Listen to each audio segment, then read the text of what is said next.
Election ballot paper से होना चाहिए, और इसलिए होना चाहिए कि बहुत प्रश्न लग रहे हैं, बहुत उंगली उठ रही है, इलेक्ट्रॉनिक चीजों पे बहुत सवाल खड़े हो रहे हैं, और केवल भारत के अंदर लोकतंत्र में नहीं, दुनिया के लोकतंत्र में।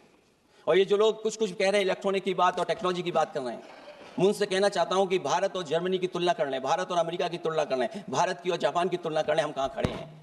अगर वो संपन्न देश जो टेक्नोलॉजी में हमसे कई गुना आगे हैं, अगर वो स्वीकार नहीं कर रहे हैं ईवीएम, तो आखिरकार हम ईवीएम को क्यों स्वीकार कर रहे हैं। अगर उन देशों में लोकतंत्र है और बैलेट से वोट पड़ रहा है, तो यहां पर भी बैलेट से वोट पड़ना चाहिए। और जो मेरी जानकारी जहां तक पहुंचती है और जानकारी है मुझे, वो जानकारी ये कहती है कि जर्मनी में अगर आप ईवीएम से वोट डालेंगे तो वो अनकॉन्स्टिट्यूशनल माना जाएगा। सोचो, जर्मनी जैसा देश बैलेट पेपर से वोट डलवा रहा है, तो आखिरकार भारत जैसा देश हम बैलेट पे क्यों नहीं जा रहे हैं।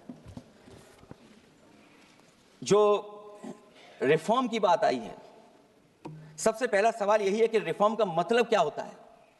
जब कोई चीज अपने मूल स्वरूप में होती है तो उसे फॉर्म कहते हैं, जो वो मूल फॉर्म को खो बैठती है तो डिफॉर्म हो जाती है, और फिर उसी मूल फॉर्म में ले जाने का जो प्रयास होता है वो रिफॉर्म कहलाया जाता है। अध्यक्ष महोदय, सवाल ये भी है कि रिफॉर्म की जरूरत क्यों पड़ी, हमारी चुनावी प्रक्रिया खराब क्यों हुई, उसे खराब किसने किया।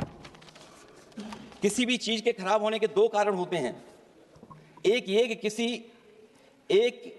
ये कि उसे बाहरी लोगों ने खराब किया, और एक ये कि उसके अंदर से ही किसी ने खराब किया या किसी ने अपने स्वार्थ के लिए करवाया। तो अध्यक्ष महोदय, आज ये अजीब हालत है कि बाहर से ज्यादा चुनावी प्रक्रिया अंदर से खराब हुई है।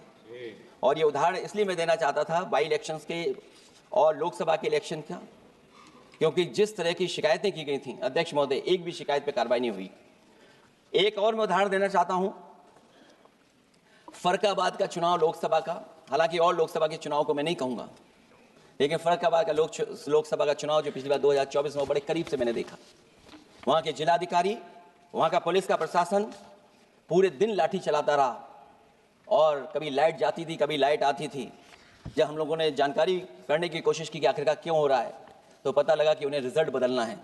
तो उत्तर प्रदेश का इस तरह एक रिजल्ट नहीं बदला गया, कई जगह रिजल्ट बदला गया। हम इलेक्शन कमीशन के सामने खड़े रह गए कि इलेक्शन कमीशन को बताते रहे कि धांधली हो रही है, लेकिन इलेक्शन कमीशन ने कोई सुनवाई नहीं की। ये केवल लोकसभा में नहीं, मैं फिर लौट करके आता हूं, जितने भी बाई इलेक्शन हुए हैं वहां पर वोट चोरी अध्यक्ष नहीं हुई, वोट डकैती हुई है। और मैं फिर कहता हूं